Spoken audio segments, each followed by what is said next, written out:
जय हिंद बच्चों। तो लेकर आ चुका मैं आप लोगों के लिए कॉम्पिटेंसी बेस्ड क्वेश्चन का नेक्स्ट वीडियो। और चलिए इसमें हम बात करने वाले हैं यहाँ पे question number 98 to onward questions के बारे में।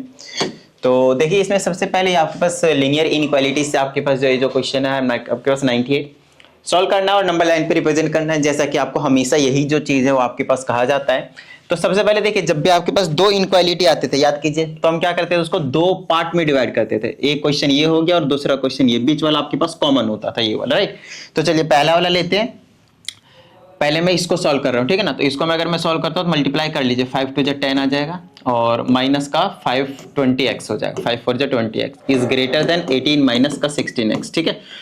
अब एक्स वाली टर्म एक साइड कर लेता हूं मैं, तो दोनों साइड प्लस 20x कर देता हूं, ठीक है ना। प्लस 20x तो ये गायब हो जाएगा, इधर बचेगा 10 ग्रेटर देन 18 माइनस इधर प्लस 20x करूंगा तो क्या होगा मालूम है, माइनस का 16x plus 20x it will be plus का 4x, ठीक है। चलिए 18 सब्ट्रैक्ट कर दिए दोनों साइड, तो ये हो जाएगा मेरे पास ये अगर 18 सब्ट्रैक्ट करूंगा तो यहाँ पे बचेगा -8 ग्रेटर देन, यहाँ पे अगर मैं 18 सब्ट्रैक्ट करता हूं तो ये गायब हो जाएगा, ठीक है।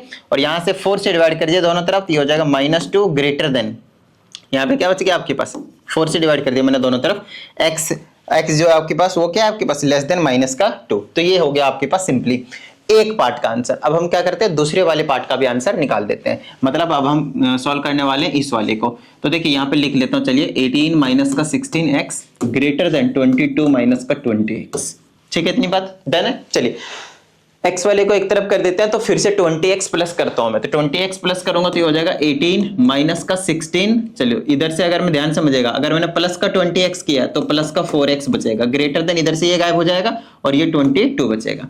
उसके बाद यहां से 18 माइनस करता हूं फिर से, तो ये हो जाएगा 4x ग्रेटर देन 18 इधर सब्ट्रैक्ट किया गायब हो गया, इधर अगर सब्ट्रैक्ट करता हूं तो कितना बचेगा मेरे पास 4 बचेगा। आई ना बात समझ में, ठीक है ना। चलिए यहां से 4 से डिवाइड कीजिए तो ग्रेटर देन 1 हो गया। तो x पे अब कंडीशन लगा दीजिए कि x जो है वो ग्रेटर देन क्या है -1 है और लेस देन क्या है आपके पास -2 है। ये कहानी है आपके पास, मतलब 1 से लेकर -2 के 1 से ग्रेटर और लेस देन -2, ये कैसे पॉसिबल है। मतलब ऐसा तो कोई नंबर होगा भी नहीं। अगर x की वैल्यू 1 से ग्रेटर है और आपके पास लेस देन -2 है तो मतलब कोई मतलब बात ही नहीं बनती कि इनके बीच में कुछ आंसर जो है कॉमन जो x है रियल नंबर वो अच्छा हो सकता है, कोई दिक्कत वाली बात नहीं है, ठीक है। समझाता हूं ध्यान समझिएगा। ये वाला ना थोड़ा सा, क्योंकि हमें कॉमन वाला तो पूछा नहीं है, लेकिन हाँ अब ये वाला जो एक बार मैं रीचेक कर लेता हूं, क्योंकि हो सकता है कई बार क्या होता है मिस्टेक हो जाता है, सिली मिस्टेक्स, ठीक है ना। तो अगर मैंने यहाँ पे इसको लिया 5 2 10 5 4 20x 18 माइनस का 16x 18 माइनस का 16x, ठीक है। चलो भाई प्लस का 20x करेंगे, ये गायब हो जाएगा। प्लस का 20x किया तो प्लस का 4x बचा, ठीक है। 18 सब्ट्रैक्ट करा, माइनस का 8 बचा, 4x बचा, माइनस का 2 ग्रेटर देन सब कुछ वही सब कुछ, ठीक है। यहाँ पे फिर से ग्रेटर देन ही है आपके पास और सब कुछ सेम ही सॉल्व कर रखा है, ठीक है ना। चलिए अब इसका आंसर मैं आपको समझाता हूँ, ध्यान समझिएगा। अगर आप रियल नंबर लाइन पे चूज भी करेंगे तो x की वैल्यू क्या है ग्रेटर देन 1। तो अगर मान लेते हैं यहाँ 0 यहाँ 1 है, तो ग्रेटर देन 1 का मतलब है कि भाई आप यहाँ से उठा रहे हो और इधर लेकर जा रहे हो। दूसरी चीज x की वैल्यू यहाँ के हिसाब से लेस देन -2 है, तो ये -1 मानिए माइनस का 2, इससे लेस देन का मतलब यहाँ से उठा रहे हो आप यहाँ पे लेकर जा रहे हो। तो इसका आंसर क्या होगा मालूम है, -∞ से लेकर -2 तक, ठीक है। दूसरी चीज यहाँ पे 1 से लेकर इंफिनिटी तक, 1 से लेकर इंफिनिटी तक इधर के लिए, और इसको भी कंबाइन कर दिया। और इन दोनों को एक साथ लिखना है तो आप क्या करेंगे, यूनियन का जो आपका सब सिंबल होता है वो लगाएंगे इस टाइप का, यूनियन का मतलब है ये भी है और ये भी है, और इसे को उल्टा कर देते थे तो इसका मतलब होता था इंटरसेक्शन, मतलब इन दोनों और इन दोनों के बीच का कॉमन पोर्शन। तो फिलहाल एक बार मैं आंसर जो है वो चेक कर लेता हूं ताकि अच्छे से पता चल जाए विच क्वेश्चन इट इज। 98। तो 98 का आंसर लेट्स चेक कि कितना दिया हुआ आपके पास। मेरे हिसाब से इसी टाइप का जो है वो होना चाहिए। 98 ये रहा 98। तो यहाँ पे x की वैल्यू लेस देन -2 बिल्कुल सही है। जिस तरह से मैंने लिखकर बताया, एक तो आप वैसे लिख ही सकते हैं, अदरवाइज आप सेट के फॉर्म में इस तरीके से भी रिप्रेजेंट कर सकते हैं। इसको हम बोलते हैं सेट बिल्डर फॉर्म, अगर आप लोगों को याद हो तो, राइट। सेट बिल्डर फॉर्म कहते थे इसको। तो कोई दिक्कत वाली बात नहीं, x की वैल्यू लेस देन -2, और या फिर आप ये कह सकते हैं और का मतलब यूनियन ही होता है, तो कोई दिक्कत वाली बात नहीं, x इज ग्रेटर देन 1। तो हमारा आंसर जो बिल्कुल करेक्ट है, कोई टेंशन वाली बात नहीं है। आई बात समझ में। तो जैसा मैंने लिखकर दिखाया आपको, आप बिंदास वैसे लिख सकते हैं, कोई गलत नहीं करेगा, टेंशन मत लीजिए, ठीक है। चलिए अब हम बात करते हैं क्वेश्चन नंबर 99 की। 98 हो गया अब हमारे पास, अब हमारे पास है 99। ठीक है, चलिए आ जाओ शेर। 98, 99 ये रहा आपके पास, ये आपके पास अलजेब्रा का है। और अगर आप देखें रिमाइंडर थ्योरम, फैक्टर थ्योरम से आपके पास ये चैप्टर क्वेश्चन कहता है if a polynomial this leaves remainder -6 when divided by this. तो पहले आप इतना काम कर लीजिए, अगर मैं इस वाले से इसको डिवाइड करता हूं पॉलिनोमियल को, तो रिमाइंडर 6 आता है, मतलब जो बचेगा वो -6 के इक्वल होने वाला है। -6 है आपके पास रिमाइंडर। ठीक है, तो पहले आप यहां से x की वैल्यू निकाल लीजिए, बड़ा इजी सा क्वेश्चन है। -1 यहां पुट कर दीजिए, -1 पुट करेंगे इस तरह से, प्लस का 2, फिर -1 का स्क्वायर, फिर माइनस का a, फिर -1 और प्लस का b। तो ये पुट करने के बाद जो भी बचेगा वो किसके इक्वल रहेगा? -6 के इक्वल रहेगा। ठीक है, चलिए तो ये बन गया मेरे पास -1 प्लस का, ये तो 2 ही रह जाएगा, ये माइनस प्लस का a प्लस का b इज इक्वल टू -6। तो इसको मैं ऐसे लिख देता हूँ a प्लस b। इसको सॉल्व करेंगे तो कितना आएगा? 1 उधर चला जाएगा तो -7 बना देगा। ठीक है ना, प्लस का 1 उधर जाएगा, -1 तो -6 और -1 -7 बना लेगा। a plus b is equal to -7। तो इसको मैं यहाँ पे रख देता हूँ, a plus b is equal to -7। ये भी काम आने वाला है। ठीक है, चलिए आगे क्वेश्चन पढ़ते हैं। कहते हैं the same polynomial has x - 2 age factor, what does it mean?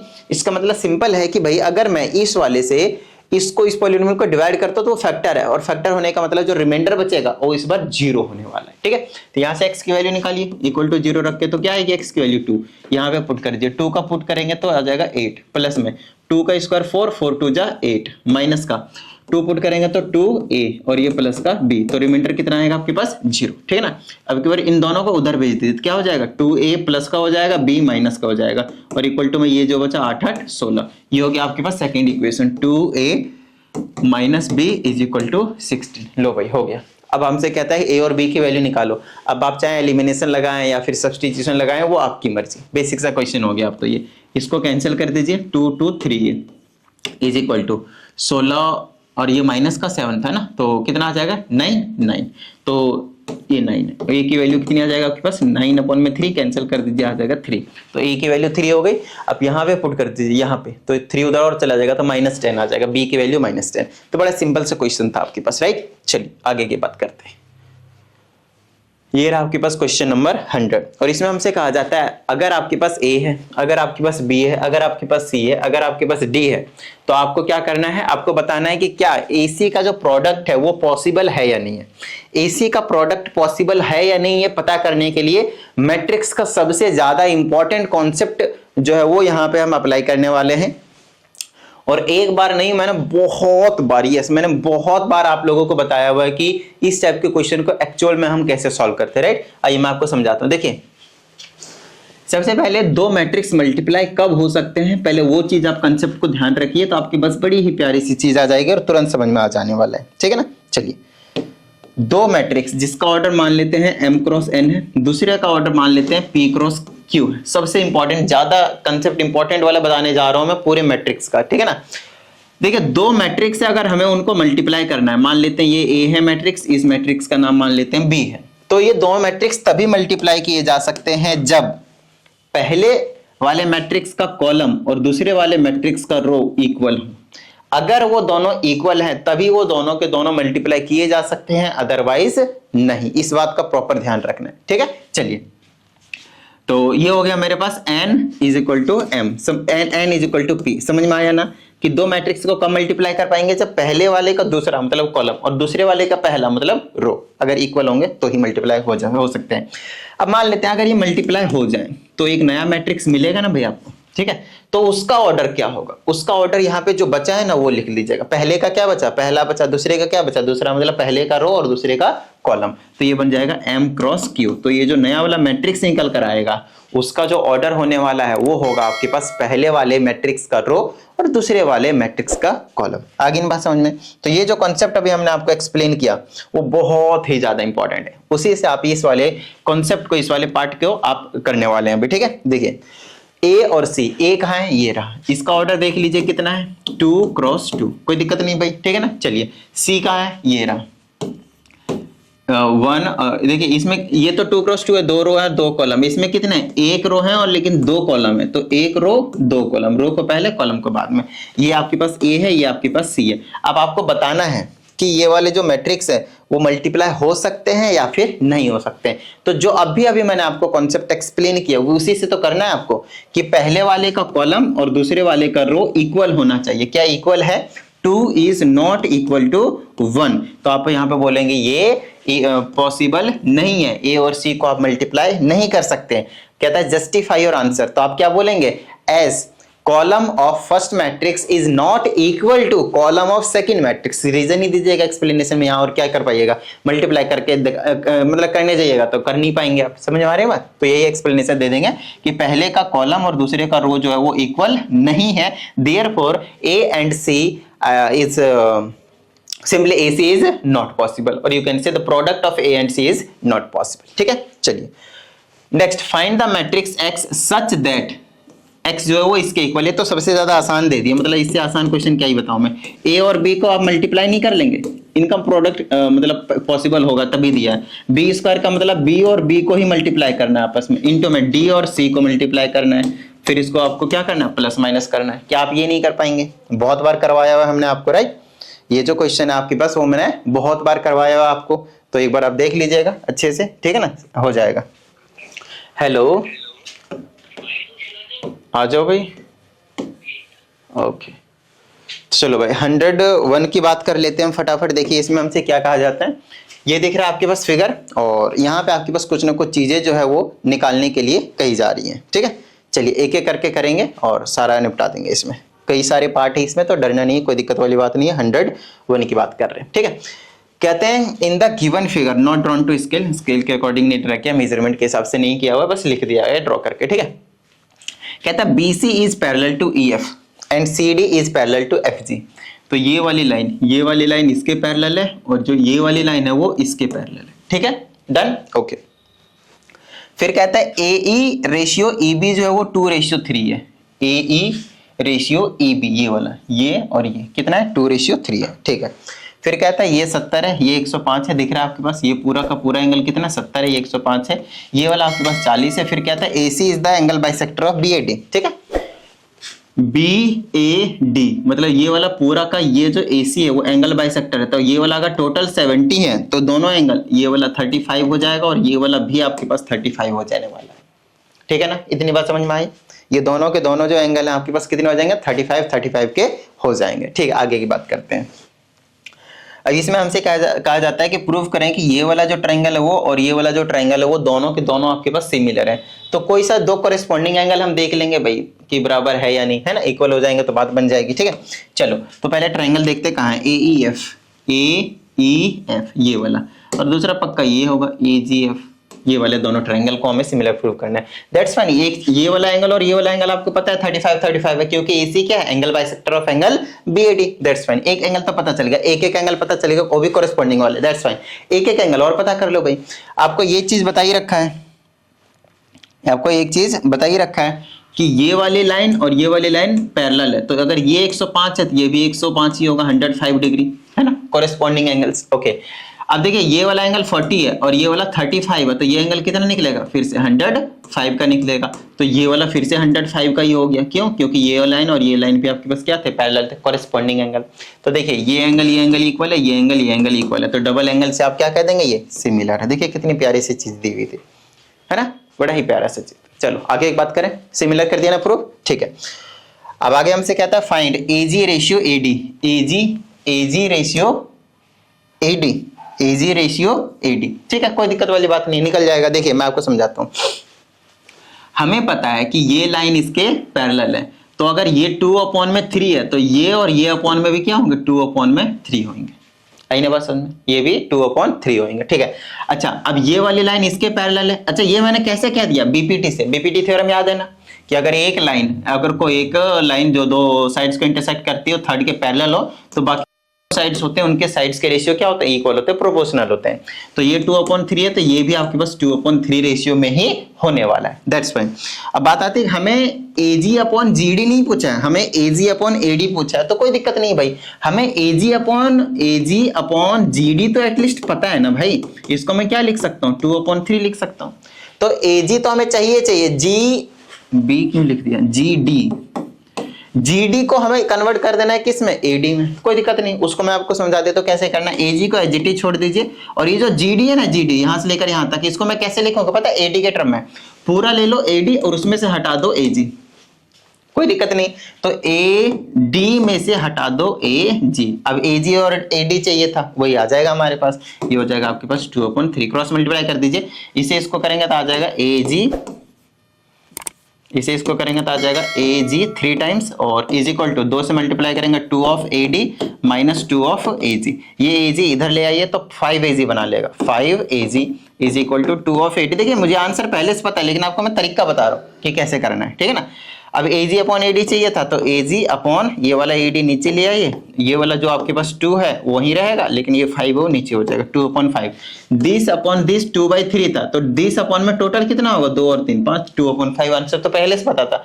MCQ में काम आएंगे ये वाले ट्रिक, बट एक्चुअल में अगर करना होगा तो आपको ऐसे करना है, ठीक है ना, 2/5, तो इसका जो रेशियो हो गया आपके पास 2/5 हो गया, ठीक है, इतनी बात डन है। चलिए नेक्स्ट है आपके पास एरिया ऑफ ट्राइंगल ACB कहाँ है, देखो भाई, A यहाँ पे है, C यहाँ पे है, B यहाँ पे है, ACB, ठीक है। और दूसरा आपके पास एरिया ऑफ ट्राइंगल ACD,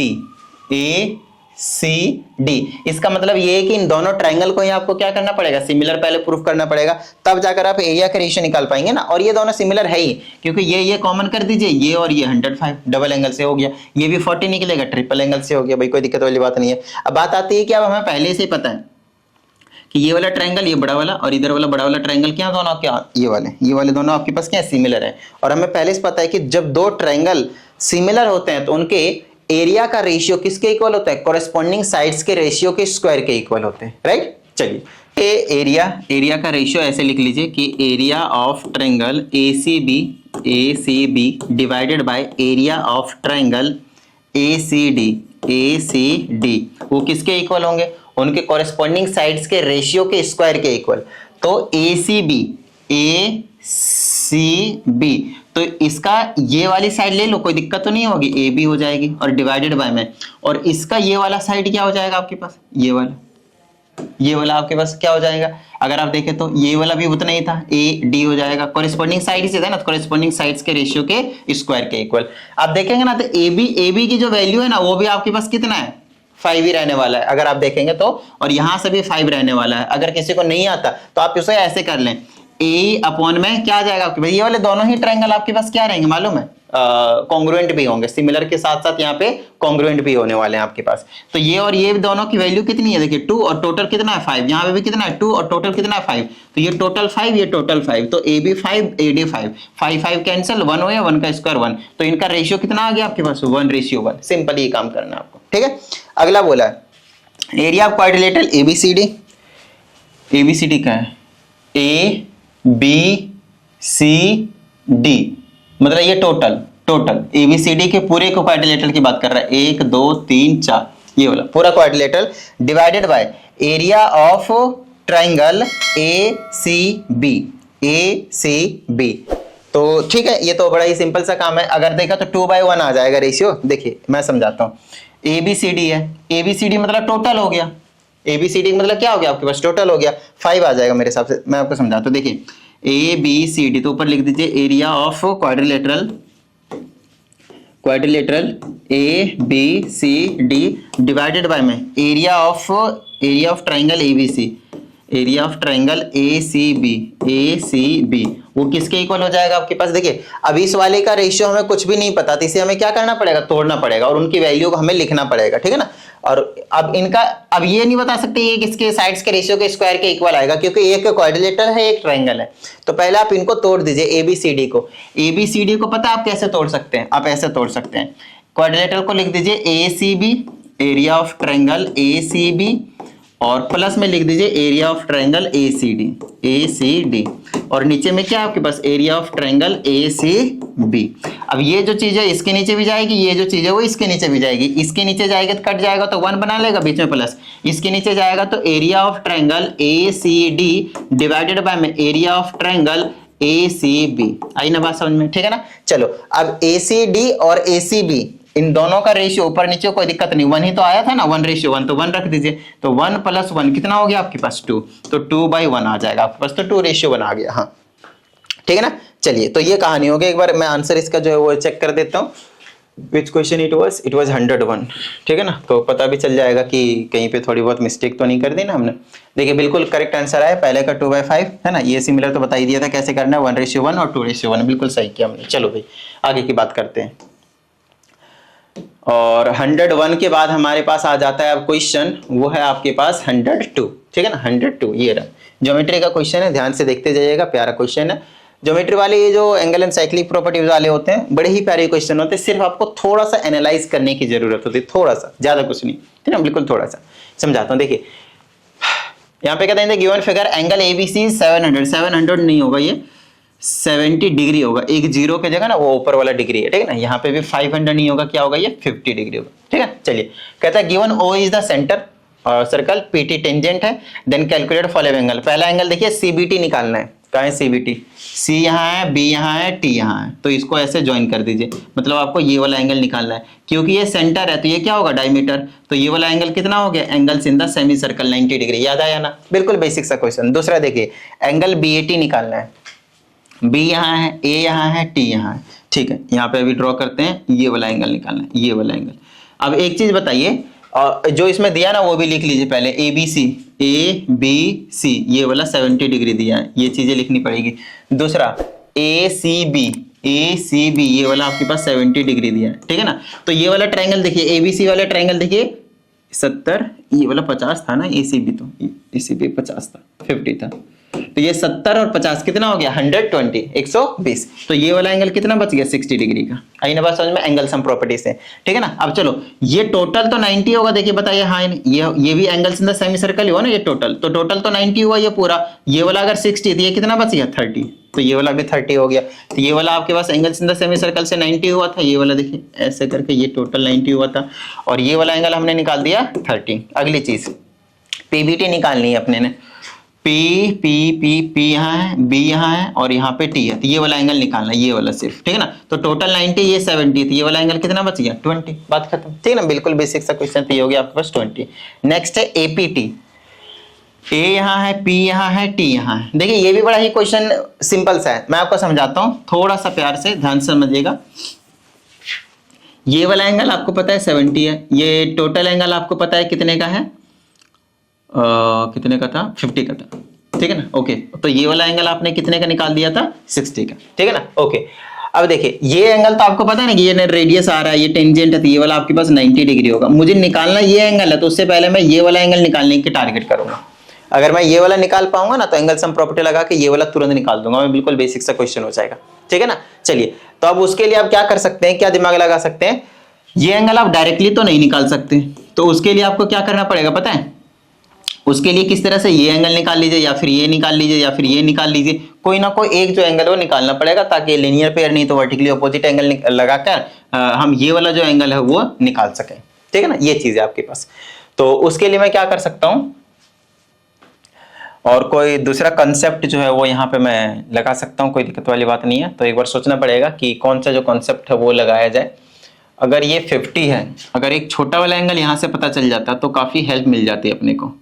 खैर मैं आपको समझाता हूँ, ऐसे कर लीजिए, पता चल जाएगा वो छोटा ये वाला एंगल पता चल जाएगा।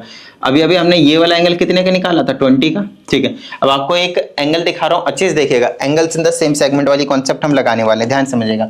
आप आर्क AT को देखिए, A से लेकर T तक, यही आर्क यहाँ पे भी बना रहा है, ठीक है ना, और यही वाला आर्क जो है वो यहाँ पे भी बना रहा है। तो ये अगर ये वाले 20 है तो ये भी एंगल कितना होगा 20, टोटल 50 था तो ये वाला कितना हो जाएगा आपके पास 30, ठीक है ना।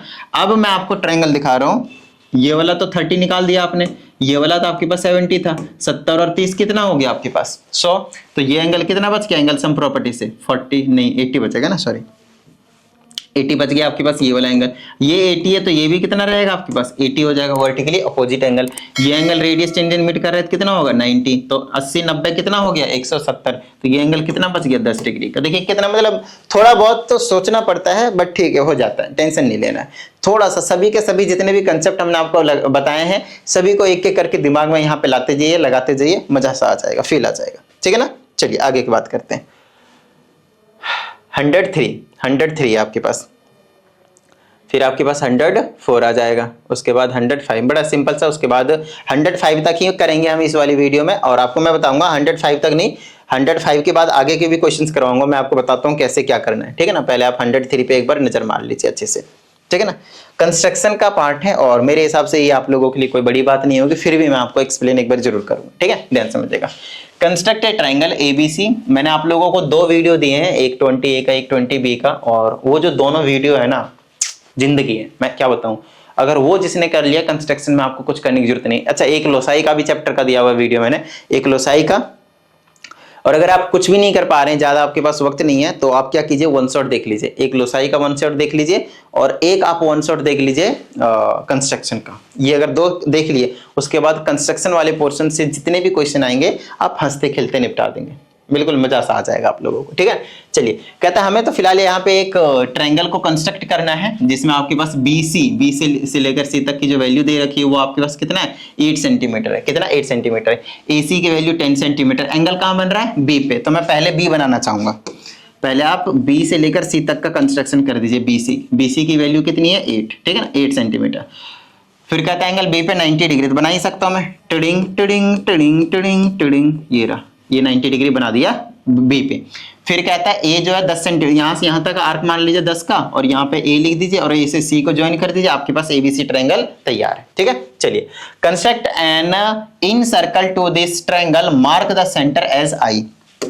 इन सेंटर का मतलब समझ में आता है आप लोगों को। इन सेंटर एक ऐसा पॉइंट होता है जिसे हम बोलते हैं एंगल बाइसेक्टर। अब ये वाला 90 का था तो 90 का हाफ कर दीजिए टिडिंग टिडिंग करके, और इस वाले एंगल को भी जितने का भी होगा यहां से भी हाफ कर दीजिए टिडिंग टिडिंग करके। तो जहां पे मीट करता है उसी को बोलते हैं हम इन सेंटर, एंगल बाइसेक्टर को। अब यहां से भी कर ले, यहीं से पास होगा, इस वाले एंगल का भी बाइसेक्टर निकालेंगे तो यहीं से मिनिमम 2 चाहिए होता है एंगल बाइसेक्टर, बस, ठीक है ना। तीसरा भी आप कर सकते हैं, आपकी मर्जी है। तो 2 एंगल बाइसेक्टर को हमने मीट करा दिया, जहां पे मीट कर रहा है उसे हमने आई बोल दिया, क्यों, क्योंकि वो इन सेंटर ऑफ द सर्कल है, इन सेंटर, सर्कल नहीं, ये क्या नाम इसका, ट्रायंगल, ठीक है ना, ठीक है। ओके, तो दूसरा पार्ट भी हमने कर दिया। तीसरे में क्या था, measure and write the length of inradius, तो ठीक है, इन रेडियस का मतलब क्या हुआ, अंदर वाला सर्कल का जो रेडियस। अब अंदर ना सर्कल बनाना पड़ेगा, एक ना हमें यहाँ पे सर्कल बनाने की जरूरत है। सर्कल कैसे बनाना, ध्यान समझिएगा। यहां से लेकर यहां तक का जो होगा वो आपके पास रेडियस होगा, परपेंडिकुलर, ये वाला ये वाला ये वाला। तो वो वाला चीज हम कैसे कंस्ट्रक्ट करेंगे यहाँ पे, तो आपको क्या करना है, यहां से यहां तक खोलना और इस तरह से आपको आर्क मारना है, इस तरह से। फिर यहां से परपेंडिकुलर ड्रॉ कर रहा हूं मैं इस पे, यहां से हाफ करना, यहां से भी हाफ करना, और इस तरह से आपको पास कर देना ड्रॉ करके। तो यहां तक ये वाला जो पॉइंट होगा, यहां से यहां तक आपके पास वो रेडियस का काम करेगा। सेम यहां से यहां तक रेडियस, सेम यहां से ऐसे ही जाएगा आपके पास इसमें। तो ये दोनों ले लीजिएगा, एक रेडियस ले लीजिएगा, उधर करने की जरूरत नहीं है। यहां से यहां तक लाइए, फिर इस तरह से घुमा दीजिए, ये आपके पास सर्कल तैयार है। ऐसा हमने आपको कंस्ट्रक्शन वाले चैप्टर में करवाया हुआ, बहुत अच्छे तरीके से करवाया, ज्यादा टेंशन मत लीजिए, ठीक है ना। अब आगे देखते हैं क्या करने के लिए कह रहा है। रेडियस मेजर करने के लिए बोलेगा, वो तो सिंपल सा काम हो, तो आप कर ही लेंगे, ठीक है ना। आगे क्या कहता है, मेजर राइट है, तो रेडियस के लेंथ पता कर लेंगे, ये वाले रेडियस की लेंथ। कहता है measure and write the length of the tangent from the vertex C to the incircle. तो सी का ये रहा, तो यहां से क्या आप ये वाला और ये वाले की लेंथ मेजर नहीं कर पाएंगे, सिंपल सी बात है। ये भी हमने कर दिया, 4 पार्ट हो गए, 5वां देखिए। कहता है mark points P, Q and R where the in circle touches the sides AB, BC and PQ। AB का है ये वाला, तो वो वाला पॉइंट जहां टच करता है P, ये वाला Q और ये वाला R मार्क करने के लिए कहा गया है, ठीक है, ऑफ द ट्रायंगल रिस्पेक्टिवली। अब हमें राइट करना है, right the relationship between RIQ and QCR। RIQ कहाँ है, ये वाला पॉइंट आई था आपके पास, तो RIQ, ठीक है ना, RIQ। इसका कलर चेंज कर लेते हैं, यहां से यहां तक ये वाला, ऐसे ये वाला एंगल, और दूसरा QCR है, QCR ये वाला एंगल, इन दोनों के बीच में रिलेशन पूछा है आपसे। तो आपको बता दूं, जहां रेडियस टेंजेंट मीट करता है 90, ये वाला भी क्या आपके पास 90, ये क्वाड्रिलेटरल है, तो क्वाड्रिलेटरल के सभी एंगल का सम कितना होता है 360, तो ये और ये मिलाकर 180 हो गए, तो ये और ये मिलाकर कितने हो जाएंगे, इन दोनों का सम किसके इक्वल होगा 180 के इक्वल, ये इनके बीच का रिलेशन है और कुछ नहीं, ठीक है ना। वैसे भी ये चीजें आपको कई बार करवाया हुआ है हमने, ठीक है। चलिए अब हमारे पास क्वेश्चन नंबर 104 बड़ा ही सिंपल सा क्वेश्चन है, और इस क्वेश्चन में एक छोटा सा मिसप्रिंट भी है, तो आपको मैं बता देता हूं यहाँ पे क्या मिसप्रिंट है। ये 425 के बाद है 475, तो इसका थोड़ा सा प्रॉपर ध्यान रखिएगा, ठीक है। यहाँ पे थोड़ा सा मिसप्रिंट है और कुछ नहीं। फिर है 525, 575, 625, 675, क्योंकि यहाँ पे हम ना इस वाले क्वेश्चन में जो हमसे बोला है वो बोला आपके पास फाइंड द मॉडल बेस, और मॉडल तभी निकाल पाएंगे यहाँ पे जब आपके पास कहीं ना कहीं सभी के जो क्लास इंटरवल के बीच का गैप है वो आपके पास बिल्कुल सेम ही दिया जाए आपके पास, ठीक है ना, तो सेम ही आ जाएंगे यहाँ से। खैर क्लास इंटरवल आपको पता नहीं है, और यहाँ पे बनाकर histogram form A frequency discrete table with class interval this and plotting A histogram, पहले तो आपको एक हिस्टोग्राम बनाना पड़ेगा और हिस्टोग्राम बनाकर मॉडल निकालना पड़ेगा, मॉड की कैलकुलेशन करनी है, और ये मैंने आपको बहुत ही बेहतरीन तरीके से करवाया हुआ है, फिर भी मैं आपको यहाँ पे करवाता हूँ, ध्यान समझिएगा। पहले आपका काम होता है क्लास इंटरवल निकालना, जब तक आपको क्लास इंटरवल पता नहीं चलेगा तब तक मजा नहीं आएगा। तो क्लास इंटरवल कैसे निकालते हैं मालूम है ना, पहले गैप देखिए इनके बीच का कितना है, 50 का गैप है, 50 का गैप है ना, इसको हाफ कर दीजिए, कितना है 25। तो क्लास इंटरवल में क्या करते हैं, पहले वाले में से एक बार कम करते हैं एक बार ज्यादा, तो 425 में 25 कम कीजिए 400, फिर 425 में 25 ऐड कीजिए 450, तो पहला क्लास इंटरवल, इसका क्लास इंटरवल, ये क्लास मार्क था, ये क्लास इंटरवल बना दिया, तो ये वाला 50-50 का गैप है, आगे बढ़ाते जाइए बस, 450 500 500 550 सॉरी, फिर 550 600, फिर 600 650, फिर 650 देख लीजिए कहां तक जाने वाला है 700, कहां तक जा रहा है 700 जा रहा है ना, देख लीजिए इनके बीच कहां यहीं तक जा रहा है, बस इतना ही। अब देख लीजिए आगे कितनी कितनी वैल्यू है, 6 है, 12 है, 15 है, 17 है, 7, इस तरह से आपके पास देख लीजिएगा सबका प्रॉपर तरीके से। अब इसका जब हिस्टोग्राम बनाने के लिए दिया जाता है तो ये वाले इंटरवल क्या 400, यहाँ ऐसे ऐसे किंक बना दीजिए, फिर 400 से शुरू कीजिए, फिर 450, 500, 550, फिर 600, फिर 650 और फिर 700। अब आपको क्या करना है, यहाँ पे पहले का देखिए कितना 6 है, तो इधर स्केलिंग कर लीजिएगा अपने हिसाब से, मान लेते हैं ये 6 है, फिर कहता है ये वाला आपके पास 12 है, ऐसे कर दिया, फिर कहता है कि ये वाला 15 है, ये भी कर दिया, फिर कहता है कि ये वाला आपके पास 17 है, 17 कर दिया, फिर कहता है कि आपके पास 7 है, ये वाला आपके पास 7 है, तो वो देख लीजिएगा, मैंने शायद कुछ कम लिखे हैं यहाँ पे, 1 2 3 4 5 6, 1 2 3 4 5 ही लिख पाया ना, कहीं पे गायब का, एक लास्ट का 13 भी है, तो लास्ट वाले का आपके पास इधर आ जाएगा, तो 13 मान लीजिए, इस तरीके से बना दिया, तो सबका बना दिया। उसके बाद देख लीजिएगा जो सबसे बड़े होंगे जो सबसे बड़े होंगे आपके पास, उनको क्रॉस करके आपको मैं आपको समझाता हूँ, एक बार करके दिखा देता हूँ। जो सबसे हाइट वाला, सबसे लेंथ वाला ये है ना, इसके दोनों कॉर्नर को उठाइएगा और आपको क्या करना है, दोनों के इस तरह से मैच आउट करना है, जो बगल वाले होंगे ना उनको इस तरह से आपको मैच आउट कराना है, इस तरह से बीच वाले पॉइंट को। तो फिर यहाँ पे जहाँ पे इंटरसेक्ट करेंगे ना उसको आप एक्स एक्सिस में लाइएगा और वही आपके पास मॉडल क्लास होगा। ग्राफ में बनाइएगा अच्छे से, ज्यादा अच्छे तरीके से आपके समझ में आने वाला है, ठीक है। इतनी बात डन है। चलिए अब देखिए 105 प्रोबेबिलिटी से क्वेश्चन है आपके पास। ये कहता है ये bag contains 13 red cards, 13 black cards, 13 green cards, तो 3 है सभी। नंबर सब में लिखे गए हैं 1 से लेकर 13 तक, ठीक है ना। वो कार्ड्स प्रॉब्लम नहीं है, लेकिन ये दूसरे कार्ड से बस नंबर कलर वाला कार्ड है, ठीक है ना, वो वाला डेक ऑफ कार्ड वाला 52 कार्ड्स वाला नहीं है। इसमें हमसे कहा जाता है रैंडमली कुछ निकालते हैं, तो प्रोबेबिलिटी बताओ कि वो ग्रीन कार्ड है। ग्रीन कार्ड है कितने 13 है, और टोटल कितने हैं 13 13 13 39 है, तो कार्ड दीजिए कितना आ जाएगा 1/3, बात खत्म हो गया आंसर। दूसरे कहता है card with an even number. Even number कितने में होंगे एक बात बताइए, तो इसमें कितने इवन नंबर होंगे 6 होंगे, 2 4 6 8 10 12। इसमें कितने होंगे 6 होंगे, इसमें कितने होंगे 6 होंगे, 6 6 6 18 हो गए, 18 बाई टोटल कितने 39। काटापीटी करिए 3 से 6 बार में, 3 से 13 बार में, है ना आंसर। अगले में कहा जाता है ए रेड और ब्लैक कार्ड। आप लोगों को जो भी डाउट होता है उसको क्या करेंगे, आप इस वाले नंबर पे भेज देंगे, आप लोगों को प्रॉपर वीडियो सॉल्यूशन जो है वो मिल जाएगा। और अगर आप लोगों को बहुत सारे स्टूडेंट हैं जिनको मतलब हिंदी में यहाँ पे थोड़ी बहुत, जैसे मैं हिंदी में एक्सप्लेन करता हूँ, क्या होता है देखो मैं आपको समझाता हूँ। जो मैक्सिमम मेजर जो मेरी ऑडियंस है उसे इंग्लिश में ज़्यादा पसंद है, मतलब हिंदी इंग्लिश जब मिक्स करके पढ़ाता हूँ, जैसे नॉर्मली मैं पढ़ाता हूँ, उसको ज़्यादा पसंद आते हैं, ऑडियंस ही उससे ज़्यादा है। अगर मैं कंप्लीटली इंग्लिश में पढ़ाने लग जाऊंगा तो बहुत सारे बच्चे ऐसे होंगे जिनको बहुत ज़्यादा मतलब डाउट आने शुरू हो जाएंगे, अच्छे से मतलब उनकी अंडरस्टैंडिंग नहीं होती है, क्योंकि इंडिया की जो स्टार्टिंग से जो लैंग्वेज होती है जिस भी पर्सन की, उसमें वो उनको ज़्यादा अच्छे समझ में आता है। बस ये रीज़न है, और यही रीज़न है कि मैं इंग्लिश में आप लोगों को नहीं पढ़ाता हूँ।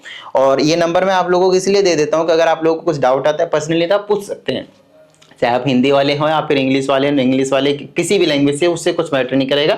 अब जिस लैंग्वेज में नहीं, हिंदी या इंग्लिश में बोलिएगा तो उसमें मैं आपको एक्सप्लेन कर दूंगा, कोई दिक्कत वाली बात नहीं है, ठीक है। और अगर आप चाहते हैं कि आपको पर्सनली इंग्लिश क्लास चाहिए तो उसके लिए आप इसी नंबर पर कॉन्टैक्ट कीजिए, इंग्लिश में आपको पर्सनल ऑनलाइन क्लास देकर पढ़ा दूंगा, बट वो आपके रहने वाला है, वो देख लीजिएगा, ठीक है। चलिए, तो यहाँ पे बात करते हैं रेड और black card with a number which is multiple of 3। तो रेड होने चाहिए या फिर ब्लैक होने चाहिए, मतलब दोनों में से कोई सा होना चाहिए। तो रेड वाले देख लेते हैं, 3 के मल्टीपल में कितने आएंगे, 3 6 9 10, 3 6 9 12, 4 आएंगे इसमें रेड वाले में। और ब्लैक वाले में भी कितने आएंगे, 4। 4 और 4 कितने हो गए, और का मतलब ऐड करना होता है, ध्यान रहे आपके पास। एंड का मतलब उन दोनों में से दोनों को डिवाइड करने वाले कॉमन वाली चीजें लेनी होती है, इसमें टोटल लेनी होते हैं। तो 8 बाय में 39, दैट्स इट, सिंपल ये वाली चीज थी आपके पास। अभी जो मैंने आप लोगों को करवाया वो करवाया 105 तक। मेरी बात आप ध्यान से सुनिएगा, यहां से आगे की चीजें खोलिए, ध्यान से सुनिएगा। अब आपके पास जो स्टार्ट हो रहे हैं वो है आपके पास लॉन्ग आंसर क्वेश्चंस। कितने क्या है आपके पास, लॉन्ग आंसर क्वेश्चंस। इसमें क्या है आपके पास, ये ना लॉन्ग आंसर क्वेश्चंस में ये नंबर 1 है। एक और लॉन्ग आंसर क्वेश्चन आने वाले हैं, ये ना ग्राफ बेस्ड क्वेश्चंस हैं। ठीक है, ग्राफ बेस्ड वाले क्वेश्चंस अगर आप खुद से ग्राफ में बनाकर करेंगे तो वो ज्यादा अच्छा होगा, या फिर यहाँ पे मैं बोर्ड पे कराऊंगा वो ज्यादा अच्छा होगा, बताइए। बिल्कुल सही बात, अगर आप खुद से बनाएंगे तो ज्यादा अच्छे समझ में आएगा। अब अक्सर हमें समझ में कैसे आएगा, ऑफकोर्स यार इतने सारे वीडियो दे दिए हमने आपको, कोई ऐसा चीज नहीं छोड़ा जो आपको मैंने समझाया नहीं है, राइट। तो एक बार आप खुद से प्रैक्टिस कीजिए, ये स्केलिंग वाले ये सारी चीजें किस में समझ में आएंगे आपको, ग्राफ में करने के बाद ग्राफ में कीजिए, ये वाला ग्राफ में कीजिए, ये वाले क्वेश्चन ग्राफ में करने वाले क्वेश्चन है, ये वाले आपके पास ग्राफ में करनी है, तो पूरा का पूरा ग्राफ ही दे दिया आपके पास, देख लीजिए, ठीक है ना। ये मॉडल, अरे मैंने ऊपर वाले में क्या बता दिया था, दोनों एंडिंग पॉइंट्स को कहां से ज्वाइन करना है, यहाँ से, मिड से नहीं, यहाँ पे ज्वाइन करना है, ठीक है ना। शायद मैंने मिड से ज्वाइन करवा दिया आपको, अभी देख के मुझे थोड़ा सा याद आया कि अरे मैंने शायद बीच में से करवा दिया है ना, एंडिंग यहाँ से करवाइएगा, एंड पॉइंट से, इसका भी एंड पॉइंट से, जहाँ पे मिड करे ना वो आपके पास मॉडल होने वाला है। तो वीडियो को पूरा देखने का भी एक बेनिफिट होता है आपके पास, कि आपको कहीं अगर थोड़ी बहुत ऊपर मिस्टेक हो गया तो बाद में उसे हम करवा देते हैं, कई बार हो जाता है, फ्लो में निकल जाती हैं ये चीज़ें, ठीक है। तो ये आपके पास ग्राफ वाले क्वेश्चन हो गए, और यहां से आप देखिए लॉन्ग आंसर क्वेश्चन 2 शुरू हो रहा है। अब इसमें क्या है आपके पास, इसमें आपके पास ये रहेंगे कि भाई दूसरे वाले हैं जो आपके पास मुझे करवाना ही करवाना पड़ेगा, राइट। तो उसको करवाने के लिए क्या करेंगे, हम आपको अगली वीडियो में कराएंगे। तो इस वीडियो में हम इतना ही रखते हैं। क्वेश्चन नंबर 100 कितने हो गए आपके पास ऊपर, मान लेते हैं कि अगर मैंने ये ग्राफ वाले आपने खुद से कर लिए तो मजा सब ऐसे ही आ जाएगा। तो कितने हो जाएंगे ये, क्वेश्चन नंबर 10 तक, 109 तक हो जाएंगे, है ना, 109 तक हो जाएंगे। और इधर कितने आपके पास, 110 से हम आपको अगली वीडियो में कंप्लीट करवा देंगे। तो चलिए, उम्मीद करते हैं इस वीडियो में जितनी भी चीजें आप लोगों को बताई गई थी सभी चीजें समझ में आ गए हैं। और अगर ऐसा है तो फटाफट वीडियो को लाइक कर दीजिए, साथ ही अगर आप इस चैनल पर एक नई स्टूडेंट है चैनल को सब्सक्राइब करके बेल आइकन को जरूर प्रेस कीजिएगा। मिलते हैं अगली वीडियो में, प्रैक्टिस करते रहिएगा। जय हिंद।